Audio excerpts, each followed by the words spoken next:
منظور بیگم کے بیٹے باہر سے اچھے پیسے بھیجتے تو وہ محلے کی یتیم بچیوں کی کفالت کرتی، اور جب بہویں گھر آ گئیں تو وہ منظور بیگم سے کہتی کہ اماں ان فضول کاموں میں پیسے برباد نہ کرو، تو منظور بیگم کہتی یتیموں پر خرچ کرنے سے اللہ پاک میرے بیٹوں کو بہت دے رہا ہے۔ آخر بہوؤں نے شوہروں سے کہا کہ اماں سے بینک جایا نہیں جاتا، تو آپ ہمیں پیسے بھیج دیا کریں، ہم اماں کو دے دیا کریں گی۔ اور جب ان کے پاس پیسے آنے لگے پھر اماں کو کوئی روٹی تک نہ پوچھتا اور لوگ اس کی مدد کر دیتے۔ اچانک بیٹوں کا کاروبار بھی ڈوب گیا اور واپس گھر لوٹے تو سامنے کا منظر دیکھ کر ان کے قدموں تلے سے زمین نکل گئی، کیونکہ آج بھی منظور بیگم نے روتی ہوئی بچی کے آنسو صاف کیے۔ میلے کچیلے کپڑوں میں وہ آنسو بہاتے ہوئے اس کے دروازے پر ایک سوکھی روٹی کی بھیک مانگنے آئی تھی۔ کہہ رہی تھی کہ خدا کے لیے سوکھی ایک روٹی دے دو، میں نے اور میرے چھوٹے بھائی نے 2 دن سے کچھ نہیں کھایا، بہت بہت بھوکے ہیں۔ یہ دیکھ کر منظور بیگم کا کلیجہ پھٹا تھا۔ فوراً سے بچی کے آنسو اپنے ہاتھوں سے صاف کیے اسے گھر کے اندر لے آئی، اپنے ہاتھوں سے اس کا ہاتھ دھلایا، اسے کچن میں لے گئی، تازی روٹی بنا کر دی اور کہا بیٹا یہ کھاؤ۔ جب اس نے پیٹ بھر کر کھانا کھا لیا تو پھر کچھ روٹیاں پکا کر اور سالن شاپر میں ڈال کر اس کو تھما دیا کہ یہ اپنے گھر لے جاؤ۔ پھر اس کے گھر کا بھی پتہ پوچھا کہ وہ کہاں رہتی ہے۔ منظور بیگم ایک بہت ہی نرم دل اور ہمدرد قسم کی خاتون تھیں۔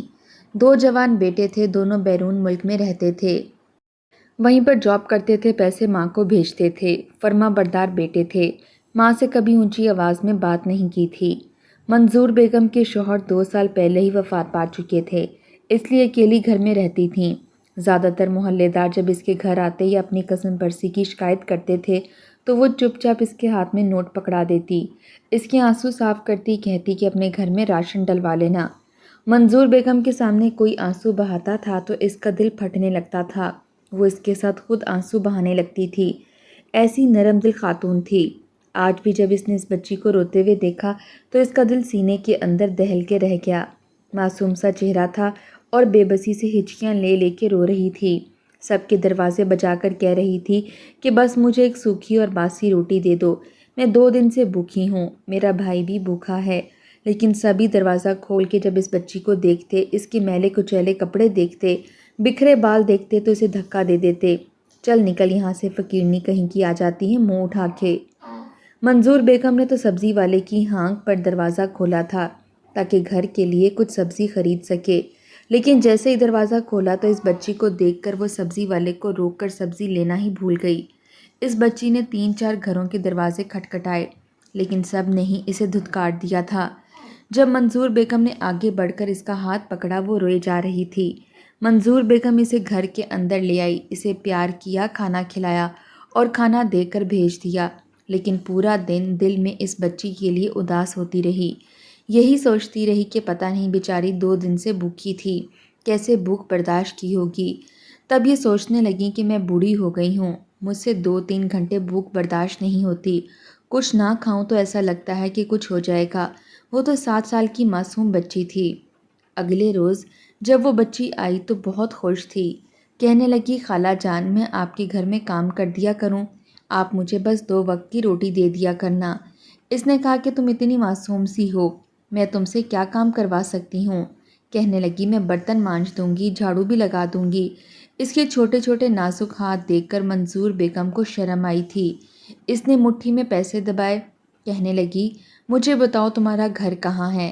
گھر کو تالا لگایا، پہلے پرچون کی دکان پر جا کر راشن خریدا اور اس کے بعد بچی کے ساتھ اس کے گھر چلی گئی، اور اس کے گھر پر راشن دے کر ہی واپس آ کر اسے سکون ملا تھا۔ اسی وقت ایک پڑوسن اس کے گھر پر آئی، کہنے لگی کہ تمہارا بڑا بیٹا تو 20 سال کا ہونے والا ہے، تم نے سوچا نہیں کہ اس کی شادی کب کرو گی؟ وہ کہنے لگی کہ اگلے مہینے اس نے آنا ہے، دونوں بھائی واپس آ رہے ہیں، اس لیے سوچ رہی ہوں کہ بڑے بیٹے کی شادی کر دوں، گھر میں اکیلی ہوتی ہوں اور بچوں کی شادی اور گھر بسانے کی بھی فکر لگی رہتی ہے، چاہتی ہوں کہ اپنی زندگی میں ہی ان کے گھر بسا دوں۔ وہ کہنے لگی کہ ایک غریب گھرانے کی لڑکی ہے، جہیز نہیں دے سکتے، لیکن ہے بہت اچھی، اگر کہو تو میں تمہیں دکھا کر لے آتی ہوں، لڑکی بڑی خوبصورت ہے۔ منظور بیگم کہنے لگی کہ ہاں، میں نے کبھی امیری غریبی کو نہیں دیکھا، لڑکی اگر اچھی ہوگی تو مجھے کوئی اعتراض نہیں ہوگا۔ دوسرے ہی دن منظور بیگم اپنی پڑوسن کے ساتھ رحیلہ کو دیکھنے گئی تھیں۔ گھر بہت چھوٹا تھا اور کافی خستہ حالت تھا۔ رحیلہ نے بھی مناسب سا جوڑا پہن رکھا تھا، لیکن پیاری تھی، اس لیے منظور بیگم نے فوراً سے رشتے کے لیے رضامندی دے دی۔ جیسے ہی منظور بیگم کا بیٹا لیاقت اور شرافت دونوں پاکستان پہنچے تو ماں نے جب دونوں بیٹوں کو 3 سال بعد دیکھا تو اشک بار ہو گئیں۔ اس نے دونوں بیٹوں کو سینے سے لگایا، دونوں بیٹے ماں کے ساتھ لگ کر آنسو بہانے لگے۔ منظور بیگم نے اپنے ہاتھوں سے اپنے دونوں بیٹوں کو کھانا کھلایا تھا اور پھر یہ بھی کہہ دیا کہ وہ لیاقت کا رشتہ پکا کر چکی ہیں۔ 1 مہینے کے اندر سادگی سے نکاح کرنے کا ارادہ ہے اور وہ جہیز بھی نہیں دیں گے، کیونکہ رحیلہ کے گھر والے جہیز نہیں دے سکتے۔ لیاقت نے بھی کسی بات پر اعتراض نہیں کیا تھا، کہنے لگا کہ اماں، جو آپ نے میرے لیے بہتر سمجھا ٹھیک ہے۔ اس نے تو لڑکی کی تصویر تک کو دیکھنے کی خواہش ظاہر نہیں کی تھی، جانتا تھا کہ اس کی ماں نے اس کے لیے جو بھی فیصلہ کیا ہوگا بہتر کیا ہوگا۔ لیاقت کی شادی رحیلہ سے ہو گئی۔ رحیلہ خوبصورت اور کم عمر تھی، اس لیے آتے اس نے سب سے پہلے لیاقت کو قابو کرنے کی کوشش کی تھی۔ شروع میں تو منظور بیگم کے آتے ہی اس نے خدمت شروع کر دی۔ شادی کے تیسرے دن ہی وہ کچن سنبھال چکی تھی۔ منظور بیگم تو اس پر نہال سی ہونے لگیں کہ اتنی اچھی بہو پا کر ان کی قسمت چمک گئی ہے۔ لیاقت صرف 3 مہینے کے لیے پاکستان میں آیا تھا، ان دونوں بھائیوں نے واپس چلے جانا تھا۔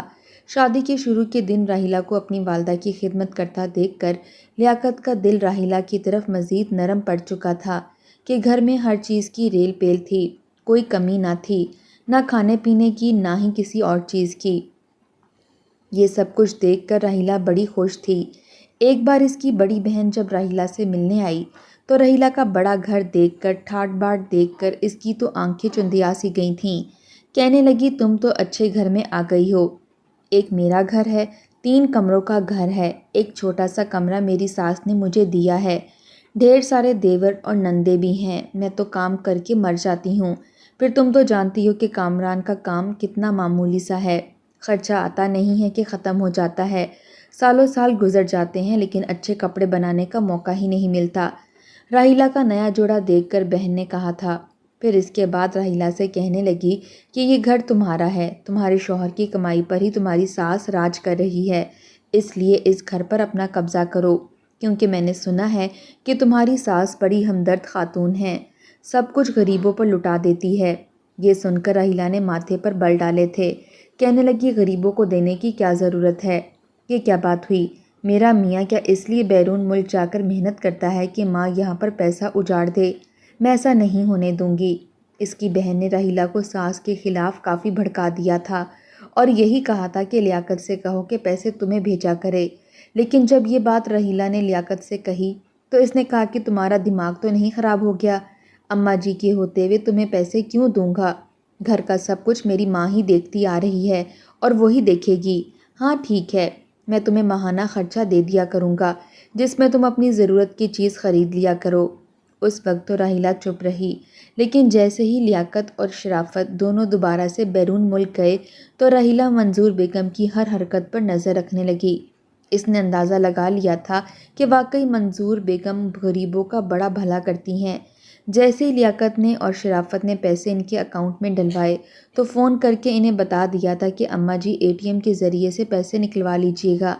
رحیلہ اس وقت پاس ہی بیٹھی تھی، کہنے لگی، اماں جی میں آپ کے ساتھ چلتی ہوں، کیا مجھے دے دیں اپنا ATM اور کوڈ بتا دیں، میں آپ کو پیسے لا کر دے دوں گی، ویسے بھی آپ کے گھٹنوں میں درد رہتا ہے۔ وہ کہنے لگی، ہاں بیٹا یہ تو ہے، سامنے ہی مین روڈ پر بینک ہے، یہ لو میرا ATM کارڈ۔ اور پھر منظور بیگم نے اسے اپنا کوڈ بھی بتا دیا۔ رحیلہ بڑی خوش تھی۔ منظور بیگم نے اس سے کہا کہ بس 40,000 نکال کر لے آؤ، پھر جب ضرورت ہوگی تو اور نکلوا لیں گے۔ یہ سن کر رحیلہ فوراً سے سر پر چادر پہن کر گھر سے باہر نکل گئی، کافی تیز ترار قسم کی تھی۔ جب اس نے ATM سے پیسے نکلوائے تو اسے بقیہ رقم بھی پتہ چل گئی کہ بینک میں کتنے پیسے رکھے ہیں۔ یہ دیکھ کر تو اس کی آنکھیں پھٹی کی پھٹی رہ گئیں۔ بینک میں لاکھوں روپیہ تھا جو کہ لیاقت اور شرافت نے بھیجا تھا۔ اس نے 40,000 لا کر اپنی ساس کو پکڑا دیے اور ATM دینا جان بوجھ کر بھول گئی۔ کچھ ہی دیر بعد منظور بیگم نے کہا کہ وہ میرا ATM واپس کر دو، تو دل میں سوچنے لگی کہ بڈھی کا دماغ ویسے تو کام نہیں کرتا اور اس معاملے میں کتنی تیز ہے۔ کہنے لگی ہاں جی اماں جی، میں بھول گئی تھی۔ یہ کہہ کر اس نے ATM اسے واپس کر دیا۔ ان پیسوں میں سے 10,000 کا سامان منظور بیگم نے اپنے گھر کے لیے رکھا تھا، کیونکہ 2 ہی تو تھیں۔ باقی کے 30,000 کا راشن خرید کر وہ مختلف گھروں میں دے کر آئی، جس میں اس بچی کا گھر بھی شامل تھا، جو روتی بلکتی اس کے پاس سوکھی روٹی مانگ رہی تھی۔ جب وہ اس کے گھر راشن دینے گئی تو اس کی ماں نے چائے کے لیے اپنے اندر بٹھا لیا۔ وہ بچی بار بار منظور بیگم کا ہاتھ پکڑ کر چومتی تھی، کہتی تھی کہ آپ بہت اچھی ہیں، اللہ آپ کو لاکھوں نوازے گا۔ اس نے اس بچی کو پیار سے ساتھ لگا لیا۔ منظور بیگم کا یہی ایمان تھا کہ اللہ پاک ہمیں تبھی نوازتا ہے جب ہم اس کے بندوں کو دینے میں ہاتھ نہیں روکتے۔ وہ واپس آئی تو رحیلہ کے ماتھے پر بل پڑے ہوئے تھے۔ کہنے لگی کہ اماں آپ کہاں گئی تھیں؟ ویسے تو آپ کے گھٹنوں میں درد رہتا ہے، اور وہ بھی اتنی دوپہر۔ وہ کہنے لگی کہ بیٹا ٹھنڈا پانی پلا دو۔ بیچاری تھکی ہاری گھر پہنچی تھیں، پسینے سے شرابور ہو چکی تھیں۔ اس کی بہو نے 1 گلاس پانی ٹھنڈا دیا اور پھر اس کے سرانے تخت پر بیٹھ گئی۔ کہنے لگی بتائیں اماں کہاں گئی تھیں؟ کہنے لگی بس وہ کچھ یتیم بچے تھے، بے سہارا عورتیں تھیں، ان کے گھر راشن دینے گئی تھی۔ میں نے سوچا کہ لیاقت اور شرافت نے پیسے بھیج دیے ہیں تو سب سے پہلے ان بچوں کے گھر راشن ڈلوا دوں، بیچارے میری راہ تک رہے ہوں گے۔ یہ کہہ کر اس نے اپنی چادر اتاری اور راحیلہ سے کہنے لگی جاؤ میرے کمرے میں رکھ دو۔ اس نے چادر جا کر منظور بیگم کے کمرے میں رکھ دی، پھر باہر آ کر کہنے لگی اتنی محنت کرتے ہیں لیاقت اور شرافت، آپ کو پتہ ہے باہر کے ملک پیسے کمانا کتنا مشکل ہے؟ وہ کہنے لگی ہاں بیٹا میں جانتی ہوں، میرے دونوں بچے بہت محنت کرتے ہیں، جی جان لگا دیتے ہیں۔ کہنے لگی وہ جی جان لگائیں اور آپ یہاں پر پیسہ یوں لٹاتی پھریں جیسے کہ وہ درختوں سے توڑ کر بھیج رہے ہیں۔ یہ سن کر منظور بیگم نے راحیلہ کی طرف حیرت سے دیکھا تھا۔ کہنے لگی بیٹا کیا ہو گیا ہے؟ میں نے کون سی فضول خرچی کی ہے؟ کہنے لگی یہ فضول خرچی نہیں تو اور کیا ہے؟ اماں مجھے یہ سب نہیں پسند کہ میرا شوہر محنت کر کے وہاں پر اتنی مشکلوں سے پیسے کما کر بھیجے اور آپ یہاں پر دوسروں پر لٹاتی رہیں۔ اس نے کہا کہ بیٹا یہ تو ہم سب کا فرض ہے کہ ہم ایک دوسرے کا احساس کریں، پھر پتہ نہیں کس کی دعا کا نتیجہ ہے کہ اللہ نے میرے بیٹوں کو اتنی ترقی دے دی، ورنہ اتنے کم عرصے میں ترقیاں نہیں ملتیں۔ لوگ تو سالوں سال لگا دیتے ہیں، عمریں گزار دیتے ہیں، لیکن گھر کے حالات ٹھیک نہیں ہوتے۔ کبھی بھی اپنا ہاتھ دوسروں کے لیے تنگ نہیں رکھنا چاہیے۔ وہ کہنے لگی بس بس مجھے مت سمجھائیں، پھر منہ میں بڑبڑانے لگی کہ میرا شوہر بیرون ملک میں محنت کرتا رہے، جگہ جگہ کی خاک چھانتا پھرے، اور یہ ہیں کہ دوسروں کا بھلا کرتی پھریں۔ کل کو تو برا وقت ہم پر آئے گا تو ہمیں کون پوچھے گا؟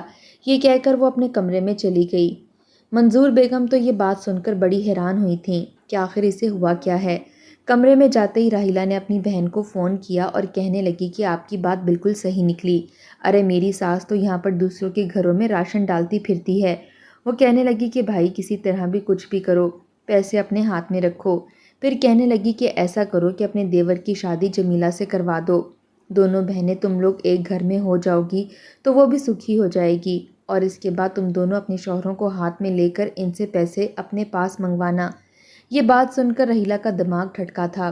اس کی چھوٹی بہن جمیلہ تھی، آج کل اس کی ماں اسی کے رشتے کے لیے پریشان تھی۔ پھر یہاں بھی منظور بیگم نے ایک بھی جہیز کی چیز نہیں لی تھی، لیکن جمیلہ کے لیے جو بھی رشتہ دیکھنے کے لیے آتے وہ جہیز کی فرمائش ضرور کرتے تھے۔ اس لیے اس نے دوبارہ سے منظور بیگم سے اپنا رویہ ٹھیک کر لیا۔ ایک بار کہنے لگی اماں آپ نے شرافت کی شادی نہیں کرنی؟ کہنے لگی اب کی بار وہ 6 مہینے بعد جب واپس آئیں گے تو پھر میں اس کے لیے بھی لڑکی ڈھونڈ کر شادی کر دوں گی۔ کہنے لگی آپ میری بہن سے اس کی شادی کیوں نہیں کر دیتیں؟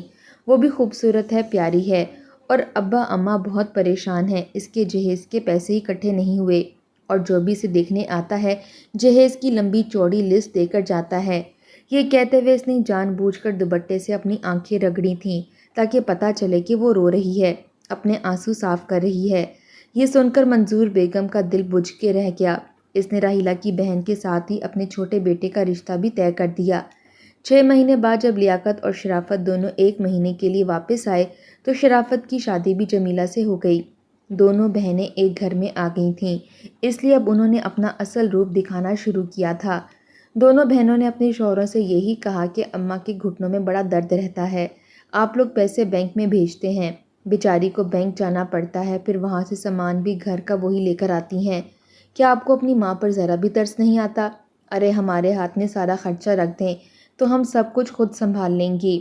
اب ان کی عمر تھوڑی ہے یہ سب کرنے کی۔ لیاقت اور شرافت کو بھی یہی بہتر لگا کہ وہ لوگ اماں کو اب آرام کا موقع دیں۔ ساری زندگی تو انہوں نے مشقتوں میں گزاری، اب انہیں بھی آرام ملنا چاہیے۔ انہوں نے اپنی بیویوں کو بینکوں میں جا کر اکاؤنٹ کھلوا دیے۔ وہ بڑی خوش تھیں اور کہا کہ آج کے بعد ہم جو بھی پیسے بھیجیں گے تم لوگوں کے اکاؤنٹ میں بھیجیں گے، جو بھی ضرورت ہو لے لینا اور اماں کا بہت خیال رکھنا۔ دونوں ہی فرما بردار بہنیں بنی رہیں۔ جیسے ہی دونوں کے شوہر بیرون ملک گئے تو انہوں نے منظور بیگم کو صاف کہہ دیا کہ وہ یہ پیسے غریبوں میں نہیں دیں گی، کیونکہ یہ ان کے شوہروں کی حق حلال کی کمائی ہے اور ان پر صرف ان کا حق ہے، غریبوں کا نہیں۔ منظور بیگم پریشان ہو کر رہ گئیں، کہنے لگیں کہ اللہ کی راہ میں دیں گے نہیں تو برکت کیسے ہوگی؟ وہ کہنے لگی بس اب ہمارا ان پر حق ہے۔ دونوں غریب گھرانے سے آئی تھیں اور یہاں آتے ہی ہر چیز وافر مقدار میں ملی تھی، اس لیے دماغ پھر کر رہ گیا تھا۔ سمجھتی تھیں کہ ان کے شوہر کے پیسوں پر صرف انہی کا حق ہے۔ انہوں نے فضول خرچی شروع کر دی، بازاروں میں جاتی، فضول شاپنگ کرتی، سارا پیسہ اڑا دیتی۔ منظور بیگم اگر پیسے مانگتی تو صاف انکار کر دیتی کہ ہمارے پاس نہیں ہے۔ وہ بچی پھر سے ان کے گھر میں آئی تھی، منظور بیگم سے کہنے لگی کہ اماں جی آپ اس بار راشن دینے نہیں آئیں۔ یہ سننا تھا کہ دونوں بہویں ماتھے پر بل ڈالے مین گیٹ تک آ گئیں۔ اس بچی کو کہنے لگیں تمہارے گھر کا ٹھیکہ ہم لوگوں نے نہیں لے رکھا، چلو نکلو یہاں سے۔ اسے دھکا دے کر باہر پھینکا۔ منظور بیگم کو بڑا غصہ آیا، اس نے بہو کے منہ پر تھپڑ مار دیا کہ تم ہوتی کون ہو بچے کو یوں دھکا دینے والی؟ وہ مجھ سے بات کر رہی تھی۔ یہ دیکھ کر تو دونوں بہوؤں نے تماشا بنا لیا۔ دونوں نے اپنی ساس کو پوچھنا تک چھوڑ دیا۔ وہ بیمار ہوئی تو کسی نے اس کی خیریت تک نہیں پوچھی، اسے ناشتہ کھانا پانی تک دینا چھوڑ دیا۔ اب تو منظور بیگم کو کوئی پوچھتا تک نہیں تھا۔ وہ صحن میں چارپائی پر لیٹی رہتی، گھٹنوں میں درد رہنے لگا تھا۔ پھر بہویں کھانے کو کچھ نہیں دیتی تھیں، فریج کو بھی لاک کر دیتی تھیں تاکہ وہ کہیں فریج کھول کر دودھ ہی نہ پی لے۔ وہ جب بہوؤں سے کھانا مانگتی تو کہتی کہ تمہاری ہمت کیسی ہوئی ہم پر ہاتھ اٹھانے کی؟ ایک تو ہمارے شوہروں کے پیسوں پر راج کر رہی ہے اور دوسرا ہمارے ہی منہ پر تھپڑ مارتی ہے۔ ہم تمہیں کھانے پینے کو کچھ نہیں دیں گے، جا جا کر انہی کے دروازے کھٹکا جن کا تو نے بھلا کیا، ہم دیکھتے ہیں کہ کیا وہ تمہیں روٹی دیتے ہیں۔ وہ بیچاری آنسو بہانے لگی، پھر آنسو بہاتے ہوئے آسمان کی طرف دیکھنے لگی۔ اے اللہ، میں تو تیری راہ میں دیتی تھی، اگر میں نے تیری ضرورت مند بندوں کو دیا ہے تو کیا برا کیا ہے؟ یہ بچیاں کیوں نہیں سمجھتیں؟ بہرحال ایک بار اس کی پڑوسن جب گھر آئی تو منظور بیگم کی حالت دیکھ کر پریشان ہو گئی۔ وہ کافی کمزور ہو گئی تھیں۔ اس کے پاس آئی، اس کی خیریت پوچھنے لگی، پھر اس نے کھانا بھی اپنے گھر سے لا کر دیا، کیونکہ جانتی تھی کہ دونوں بہویں اچھی نہیں نکلیں، اپنی ساس کا ذرا بھی خیال نہیں رکھتیں، تبھی اسے کھانے کو کچھ نہیں دیتیں۔ کبھی کوئی پڑوسی صبح کا ناشتہ آ کر اسے کروا جاتا تو کبھی کوئی دوپہر کا کھانا دے جاتا۔ یہ دیکھ کر بہوؤں کو بڑا غصہ آتا، کبھی کبھی تو وہ دروازہ تک نہیں کھولتیں۔ پڑوسی بڑے پریشان تھے کیونکہ ہر آڑے وقت میں منظور بیگم نے ان کی مدد کی تھی، اور آج بہویں دروازہ تک نہیں کھولتیں کہ وہ پڑوسی منظور بیگم کو کھانا ہی نہ دے دیں۔ منظور بیگم آنسو بہاتی رہتی تھیں۔ ایک بار رحیلہ فون پر بات کر رہی تھی جو منظور بیگم کے کان میں پڑ گئی۔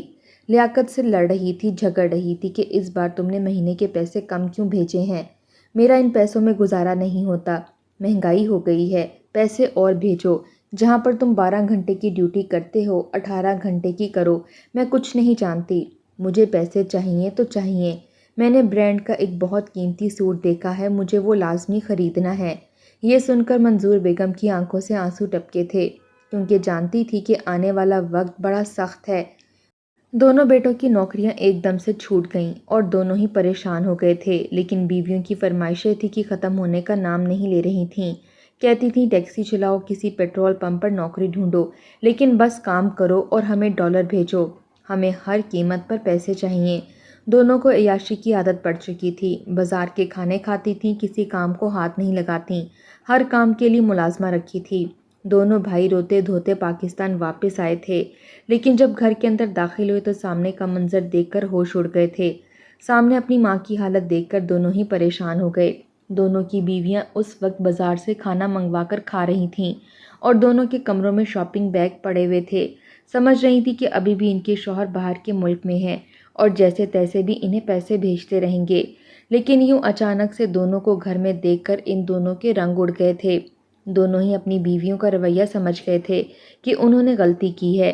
ان کی ماں رونے لگی، کہنے لگی کہ میں نے تو اللہ کی راہ میں اس کے بندوں کو مشکل حالات میں اس لیے راشن ڈال کر دیا تھا تاکہ تم لوگوں پر کبھی بھی محتاجی نہ آئے، اور تمہاری بیویوں نے عیاشی میں تم لوگوں کا سارا پیسہ اڑا کر رکھ دیا۔